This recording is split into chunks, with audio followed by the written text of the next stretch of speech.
How you doing? I'm Callan and this is Slapped Ham. Today we're talking about unsolved crimes. They say a crime is committed every few seconds, but for every case that's solved, there are hundreds more that remain a mystery. So join us today as we take a look at 10 of the most baffling, bone-chilling, unsolved crimes from around the world. And before we get into it, remember to hit that subscribe button for more creepy content just like this. Imagine going to the beach for a dip and finding a severed foot washed up on the shore. That's exactly how some unlucky locals felt when they visited a beach in British Columbia. This wasn't an isolated incident either. For years, severed feet mysteriously washed up along the same coastline. Almost all of them wore running shoes, but only 2 of them were part of a pair. Authorities are unsure where the feet came from or who they once belonged to. Some theorise that they were from victims of plane or boating accidents, others say they separated from the rotting corpses of drowning victims and floated off. And then there are those who believe that a psychotic killer with a dismemberment fetish is running amok somewhere in British Columbia. Unless the rest of the remains turn up, we may never know what happened. In 1982, 7 Chicago residents died after unwittingly taking Tylenol laced with cyanide. One of these victims was 12-year-old Mary Kellerman, who only took the Tylenol to get over her cold. Once the discovery was made, Chicago police issued a state of emergency. They quarantined all Tylenol products until they could guarantee they hadn't been tampered with. After an exhaustive investigation, authorities determined that the contaminated bottles had come from totally different production plants. This meant that the person responsible wasn't a disgruntled pharmaceutical employee. They were just some random lunatic tampering with pharmaceutical goods with the intent to hurt people. Unfortunately, the person responsible was never caught. The case also inspired a slew of copycat killers. In 1942, a string of bizarre crimes occurred in a small town in Mississippi. For 2 months, a mysterious individual broke into people's homes and cut off locks of their hair while they slept. This Phantom Barber never physically hurt their victims, nor did they steal anything other than the victim's hair. But locals were still on edge at the thought of someone sneaking into their homes. Eventually, the crime was linked to a man named Dolan. Nah, not that Dolan, William Dolan, who was convicted of an unrelated attempted murder. So naturally, locals assumed he was also the one terrorizing the town with a pair of shears.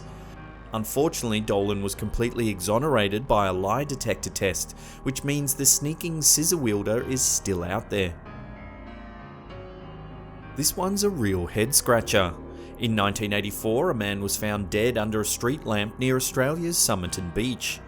There were no signs of a struggle, which led authorities to believe he'd been poisoned or had died from a heart attack. But an autopsy revealed that the man had exceptional health and no traces of poison in his body. What's stranger still is the man had no identification whatsoever. His fingerprints and dental records had no matches, and even his clothes had been stripped of all identifying marks. After a thorough search, police eventually found a strange scrap of paper hidden inside a secret pocket in his pants. The paper had the words Taman Shud printed on it, which is a Persian phrase meaning finished. After an Australia-wide search, police found the exact book the scrap of paper had been torn from. It was an obscure collection of Persian poems. At the back of the book, police found another strange code, this time with 5 sets of seemingly random letters. Scotland Yard were called in to assist, but even then the authorities couldn't crack the code or figure out what had happened to this mysterious man. In 2009, all 3 members of the Jamison family vanished from their truck during a trip to buy land outside of Oklahoma. Days later, authorities found their truck abandoned on the side of the highway. Inside were their IDs, phones, GPS, and $32,000 in cash. Their pet dog was also found in the truck, abandoned and starving. The family's whereabouts were a complete mystery for 4 years. Finally, in November 2013, locals chanced upon the family's remains just 3 miles from where their truck had been discovered. No one knows what caused this family to suddenly abandon their possessions, but some believe they committed group suicide or became the victims of a violent cult. To further complicate things, the Jamisons once told their pastor that their home had been haunted by malevolent spirits. Apparently, they were so desperate to get rid of them, they had even tried performing occult rituals. When authorities searched their property after their initial disappearance, they found a strange shipping container with cryptic satanic messages written all over it. In 1980, a woman named Dorothy Scott started receiving terrifying calls from an anonymous stalker. Some days the caller professed his love for her, while other times he taunted her with graphic threats of violence. What terrified Dorothy was that the caller seemed to know intimate details about her day-to-day life, suggesting he was watching her from afar. One night, Dorothy vanished after taking a colleague to hospital. Her car was seen abruptly speeding away and was found abandoned and on fire hours later. A week later, the anonymous caller started harassing Dorothy's mother. The caller even called up a radio station to claim responsibility for Dorothy's disappearance. The last thing he said before hanging up was, "I killed Dorothy Scott. She was my love." Dorothy's body was eventually found 4 years later, but the mystery of who killed her remains unsolved.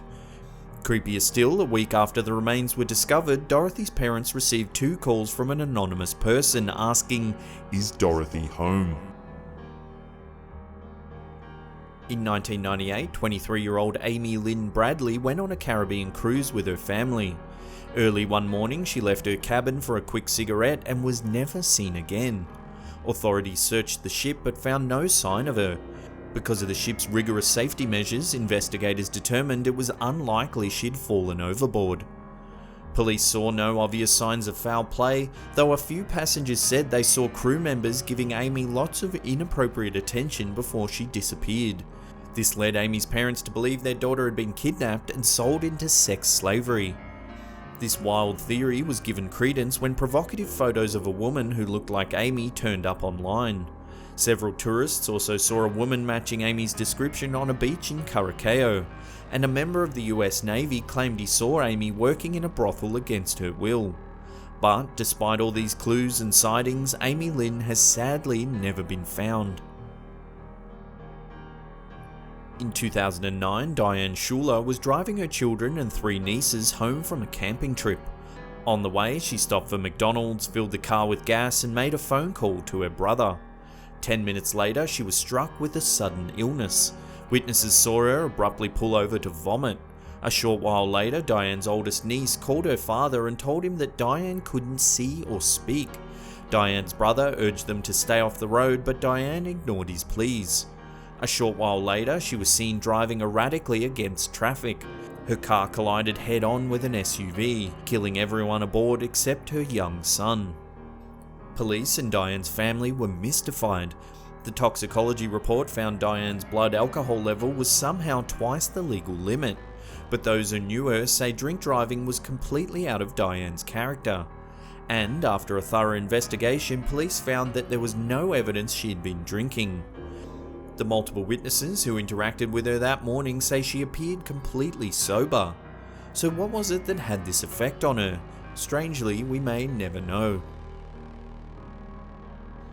In 1994, 13-year-old Nicholas Barkley mysteriously vanished after a game of neighbourhood basketball.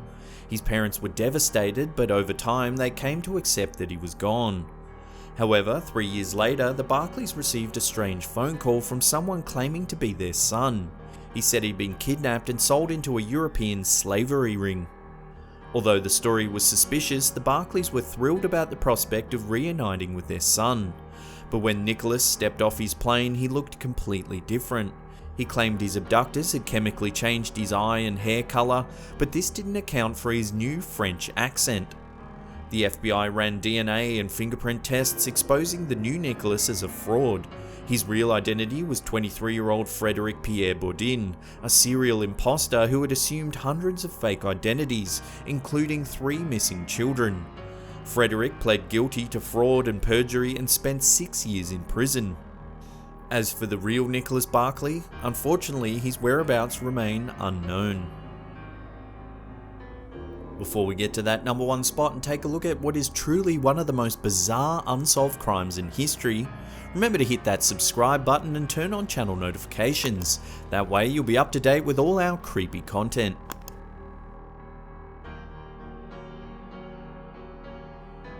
In 1922, the Gruber family and their housekeeper were brutally hacked to death on their private Hinterkaifeck farm. The case remains one of the darkest and most puzzling unsolved murders in German history. Before his death, Andreas Gruber told his neighbours and friends about a series of strange occurrences around his home. These included noises in the attic, objects going missing, and the appearance of unexplainable footprints. These clues suggest the killer may have been living with them in their home before they struck. An autopsy report revealed that the youngest victim, 7-year-old Kazilla, had pulled her own hair out before she was killed, possibly in response to the trauma of seeing her family murdered. What's more unnerving is the killer hung around living in the victim's home for several days after the murder spree. They fed the Gruber's animals and ate their food before finally moving on. Well, there's another episode down. Thank you so much for watching. If you enjoyed the episode, give that upward facing thumb a press, subscribe if you're new, or leave us a comment down below. We love reading them. And that's it from me. I'll see you all next time.